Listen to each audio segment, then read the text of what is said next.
Hello friends, అందరికీ నమస్కారం. Welcome to our channel happy investments. మీరు కనుక ఫస్ట్ టైం మన ఛానల్ని చూస్తున్నట్టయితే సబ్స్క్రైబ్ చేసుకోండి ఫ్రెండ్స్. సో ఈ రోజు అయితే ఈ వీడియోలో మనము ఎల్ఐసి అమృత్ బాల్ పాలసీ గురించి అయితే తెలుసుకుందాం ఫ్రెండ్స్. సో ఈ పాలసీ అయితే మనకి ఫిబ్రవరి 17th అయితే ఇంట్రడ్యూస్ చేయడం జరిగింది. ఈ పాలసీలో ఏంటంటే మనం మంత్లీ ప్రీమియం అన్నా చేయొచ్చు, లేదంటే సింగిల్ ప్రీమియం అన్నా చేయొచ్చు. అంటే ఒకేసారి అన్నా మనం టోటల్ మనీని పే చేసేయచ్చు, లేదంటే మంత్లీ అన్నా ఆర్ఎల్స్ యాన్యువల్ గా అన్నా మనము ఆ మనీ అని పే చేసుకుంటూ రావచ్చు friends. So LIC Amrit ball పాలసీలో బెనిఫిట్స్ ఏమైతే ఉన్నాయి అనేది చూద్దాం ఫ్రెండ్స్. సో ఇందులో గ్యారంటీడ్ అడిషన్ అనేది వస్తుంది. సో ఈ గ్యారంటీడ్ అడిషన్ అనేది ఎంత అంటే ప్రతి 1000 రూపీస్ కి 80 రూపీస్ అనేది గ్యారంటీ అడిషన్ గా ఉంటుంది ఫ్రెండ్స్. సో అలానే ఈ పాలసీ అనేది మన పిల్లల చదువులకి లేదంటే మ్యారేజ్ కి అయితే హెల్ప్ అవుతుంది. సో అలానే limited premium and single premium payment options అనేది ఉంటుంది. అంటే ఇందులో లిమిటెడ్ ప్రీమియం అలానే సింగిల్ ప్రీమియం అంటే ఒకేసారి అన్నా మనం అమౌంట్ అనేది పే చేయొచ్చు. అలా లేదు అనుకుంటే మనకి నచ్చినట్టు ప్రీమియం మంత్లీ, క్వార్టర్లీ, యాన్యువల్ గా అన్నా మనం పేమెంట్ అనేది పే చేసేయచ్చు. సో అలానే ఈ పాలసీలో మనం కావాలి అంటే లైఫ్ ఇన్సూరెన్స్ కవరేజ్ కూడా తీసుకోవచ్చు. సో మనం ఎవరికైతే పాలసీ వేస్తున్నామో వారికి మనం కావాలి అంటే కనుక లైఫ్ ఇన్సూరెన్స్ కవరేజ్ కూడా తీసుకోవచ్చు ఫ్రెండ్స్. సో అలానే ఇందులో ప్రీమియం పేమెంట్ అనేది మనకి ట్యాక్స్ ఫ్రీ. అంటే మెచ్యూరిటీ అమౌంట్ అయ్యేటప్పటికి మనకి ఇది వచ్చి ట్యాక్స్ ఫ్రీ. అంటే ఇక్కడ మనం పే చేసే అమౌంట్ ఏదైతే ప్రీమియం ఉంటుందో ఆ అమౌంట్ కూడా ట్యాక్స్ ఫ్రీ. అలానే మనకి మెచ్యూరిటీ అమౌంట్ ఏదైతే వస్తుందో టోటల్ ఆ అమౌంట్ కూడా సెక్షన్ 10D కింద ట్యాక్స్ అయితే ఎగ్జంప్షన్ ఉంటుంది ఫ్రెండ్స్.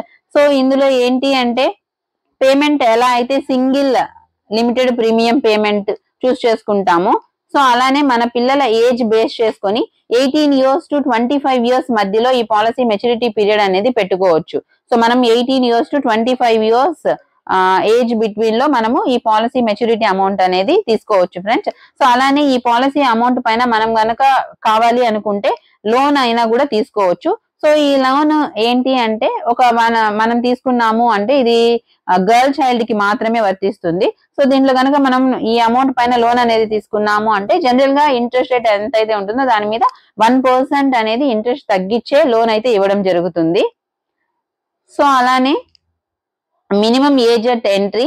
సో మనం ఈ పాలసీ తీసుకునే దానికి మన పిల్లల ఏజ్ ఎంత ఉండాలి అంటే మినిమం వచ్చి 30 days. సో జనరల్ గా 30 days అంటే 0 years. సో మన పిల్లలు పుట్టిన 30 days తర్వాత 30 రోజుల తర్వాతనే మనం ఈ పాలసీ అనేది కావాలంటే తీసుకోవచ్చు. సో అలానే maximum age at entry. So maximum అంటే మనం ఈ పాలసీ తీసుకోవాలి అనుకుంటే మన పిల్లలకి 13 years లోపు మనం ఈ పాలసీ కావాలంటే తీసుకోవచ్చు. సో అలానే minimum age at maturity. So మనం ఇంకా మనం ప్రీమియం పే చేసాం కదా, ఆ అమౌంట్ ని మెచ్యూరిటీ పెట్టుకోవాలి అనుకుంటే పిల్లలకి 18 years మినిమం అనేది ఉండాలి. సో అలానే మాక్సిమం వచ్చి 25 years వరకు మాత్రమే మనము ఈ పాలసీ అనేది మెచ్యూరిటీ పీరియడ్ గా పెట్టుకోవచ్చు. సో అలానే మినిమం పాలసీ టర్మ్ వచ్చేసరికి లిమిటెడ్ ప్రీమియం పేమెంట్ అయితే గనక మనము 10 years వరకు పెట్టుకోవచ్చు. సో అలానే సింగిల్ ప్రీమియం పేమెంట్ అయితే 5 years వరకు పెట్టుకోవచ్చు. సో మాక్సిమం పాలసీ టర్మ్ వచ్చేసరికి లిమిటెడ్ ప్రీమియం పేమెంట్ అయినా సింగిల్ ప్రీమియం పేమెంట్ అయినా కూడా మనం 25 years అనేది పెట్టుకోవచ్చు. సో ప్రీమియం పేమెంట్ టర్మ్ కి వచ్చేసరికి లిమిటెడ్ ప్రీమియం పేమెంట్ అయితే మనము 5 years, 6 years లేదా 7 years గా మనము టర్మ్ పీరియడ్ అనేది పెట్టుకోవచ్చు. సింగిల్ ప్రీమియం పేమెంట్ అంటే మనకు తెలిసిందే. సో మనం ఒకేసారి టోటల్ ప్రీమియం పే చేసేస్తాం కాబట్టి దీనికి ఏమి మనం ప్రీమియం పేమెంట్ అనేది ఏమి ఉండదు. సో అలానే ప్రీమియం పేమెంట్ మోడ్ కి వచ్చేసరికి yearly, half yearly, quarterly or monthly and single. So ఇంత ముందే చెప్పుకున్నాం కదా, మనం మంత్లీ కావాలన్నా ప్రీమియం అనేది పే చేయొచ్చు, లేదంటే క్వార్టర్లీ పే చేయొచ్చు, లేదంటే హాఫ్ ఇయర్లీ పే చేయొచ్చు. అలా లేదనుకుంటే అట్ ఏ టైం మనం ఎప్పుడైతే పాలసీ తీసుకుంటున్నామో అప్పుడే కూడా మనం టోటల్ ప్రీమియం పేమెంట్ అనేది చేసేయచ్చు. సో అలానే సమ్ అష్యూర్డ్ కి వచ్చేసరికి మినిమం సమ్ అష్యూర్డ్ వచ్చేసి 2 lakh rupees ఫ్రెండ్స్. సో మనం ఈ పాలసీ కనుక తీసుకోవాలి అనుకుంటే మినిమం సమ్ అష్యూర్డ్ మనం పెట్టుకోవాల్సింది 2 lakhs అన్నా పెట్టుకోవాలి. సో మాక్సిమం కి వచ్చేసరికి నో లిమిట్. సో ఎంత అమౌంట్ కావాలంటే అంత అమౌంట్ కైనా మనం సమ్ అష్యూర్డ్ అనేది పెట్టుకోవచ్చు. సో ఇక్కడ death before commencement of risk. So general గా మనకి డెత్ బెనిఫిట్ అనేది ఎలా ఉంటుంది ఈ అమృత్ బాల్ పాలసీలో చూద్దాము. If the policy holder expire before the date of commencement of risk. So ఇక్కడ ఏంటి అంటే మనం పాలసీ స్టార్ట్ చేసిన 2 years తర్వాత మనకి రిస్క్ కవరేజ్ అనేది వస్తుంది ఫ్రెండ్స్. సో దీంట్లో ఏంటి అంటే ఈ రిస్క్ కవరేజ్ 2 years తర్వాత మన పాలసీ స్టార్ట్ చేసిన 2 years తర్వాత నుంచి స్టార్ట్ అవుతుంది. సో ఇక్కడికి వచ్చేసరికి ఏంటి అంటే ఆ రిస్క్ కవరేజ్ అనేది స్టార్ట్ అవ్వక ముందే, so date of commencement of risk అనేది స్టార్ట్ అవ్వక ముందే గనక మనం ఎవరికైతే పాలసీ అనేది తీసుకుంటున్నామో వాళ్ళు చనిపోతే, సో ఇక్కడికి వచ్చేసరికి మనకి extra premium, rider premium, taxes మాత్రమే ఇవ్వడం అయితే జరుగుతుంది. So taxes plus extra premium and rider premium అయితే చెల్లించడం అయితే జరుగుతుంది ఫ్రెండ్స్. సో అలా కాకుండా if the policy holder expire after the date of commencement of risk, so commencement of risk తర్వాత గనక చనిపోతే, సో ఖచ్చితంగా సమ్ అష్యూర్డ్ తర్వాత అష్యూర్డ్ గ్యారంటీ బోనస్ ఏదైతే ఉందో ఆ amount, sum assured and death is higher, so రెండిట్లో ఏదైతే ఎక్కువగా ఉంటుందో మొత్తం కలిపి అయితే ఇవ్వడం అయితే జరుగుతుంది. సో నెక్స్ట్ మెచ్యూరిటీ బెనిఫిట్ వచ్చేసరికి ఇంతకు ముందే మనం చెప్పుకున్నాము, ఈ అమృత్ బాల్ పాలసీలో మనకి సమ్ అష్యూర్డ్ వస్తుంది. సో దాంతో పాటు మనకి ఏదైతే గ్యారంటీడ్ అడిషనల్ బెనిఫిట్స్ ఇంతకుముందు మనం చెప్పుకున్నట్లు 1000 రూపీస్ కి 80 రూపీస్ అనేది అడిషనల్ గ్యారంటీడ్ బెనిఫిట్ అని చెప్పుకున్నాం కదా.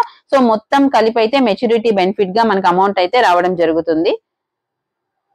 సో అలానే guaranteed addition in LIC Amrit ball policy, so దీనిలో వచ్చేసరికి ఇంతకు ముందే మనం చెప్పుకున్నాము, సో 1000 రూపీస్ కి ఖచ్చితంగా 80 రూపీస్ అనేది మనకి అడిషనల్ బెనిఫిట్ గా అయితే ఇవ్వడం జరుగుతుంది. సో జనరల్ గా మనకి అడిషనల్ బెనిఫిట్ అనేది ముందే చెప్పరు, సో పాలసీ అయిన తర్వాత అన్నట్టు చెప్తారు. బట్ ఈ పాలసీలో ఏంటి అంటే ఈ అమృత్ బాల్ పాలసీలో మనకి ముందుగానే సో మనకి గ్యారంటీడ్ బెనిఫిట్ ఎంత పాలసీ కంప్లీట్ అయిన తర్వాత మెచ్యూరిటీ టైం కి అనేది చెప్పేశారు. సో మనకి 1000 రూపీస్ కి గాను 80 రూపీస్ అయితే మనకి గ్యారంటీడ్ సమ్ అమౌంట్ గా వస్తుంది.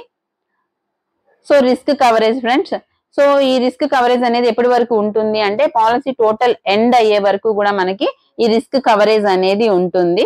సో మనకి date of commencement of risk వచ్చాము అంటే, సో పాలసీ తీసుకున్న 2 years తర్వాత రిస్క్ కమెన్స్మెంట్ అనేది స్టార్ట్ అవుతుంది ఫ్రెండ్స్. సో ఒకవేళ ఈ 2 years లోపు పాలసీ తీసుకున్న పిల్లలకి ఒకవేళ ఏజ్ 8 years కనుక వస్తే అప్పటి నుండే రిస్క్ కమెన్స్మెంట్ అనేది స్టార్ట్ అవుతుంది. సో అంటే పాలసీ తీసుకున్నప్పుడు ఒకవేళ మనం 0 years నుంచే మన పాలసీ అనేది తీసుకుంటున్నాం కదా.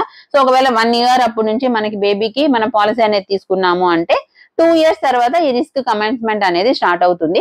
సో అలా లేదు, ఒకవేళ మనము పాలసీ తీసుకున్నప్పుడు పిల్లల ఏజ్ ఒక 7 years అనుకోండి, సో అలా చూసుకుంటే 2 years అవ్వాల్సిన అవసరం లేదు. సో ఫస్ట్ మనకి 8 years వచ్చేస్తుంది, 1 year కే మన పిల్లలకి 8 years వచ్చేస్తుంది కాబట్టి అప్పటి నుంచే మనకి రిస్క్ కవరేజ్ అనేది స్టార్ట్ అవుతుంది.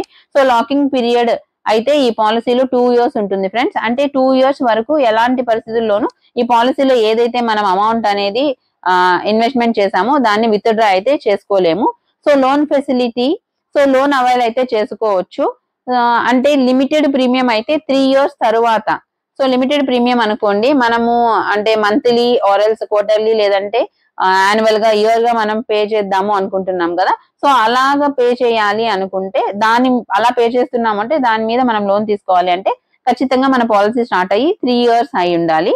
సో ఒకవేళ అలా కాకుండా మనం ఇంతకుముందు చెప్పుకున్నట్టు single premium, so at a time మనము పాలసీ స్టార్ట్ చేసేటప్పుడే పేమెంట్ అనేది చేస్తున్నాము అంటే దానికైతే లోన్ తీసుకోవచ్చు. సో 3 months అయితే సరిపోతుంది. సో మనం సింగిల్ ప్రీమియం పేమెంట్ చేసిన తర్వాత ఒక 3 months నుంచే పాలసీ మీద లోన్ అయితే తీసుకోవచ్చు. సో అలానే మనకి ఇక్కడ ఇన్కమ్ ట్యాక్స్ డిడక్షన్ అయితే ఉంటుంది. సో టోటల్ మెచ్యూరిటీ అమౌంట్ మీద మనకి ఇన్కమ్ ట్యాక్స్ డిడక్షన్ ఉంటుంది. So at the same time మనం ఏదైతే ప్రీమియం పే చేస్తున్నామో దానికి కూడా డిడక్షన్ అయితే ఉంటుంది.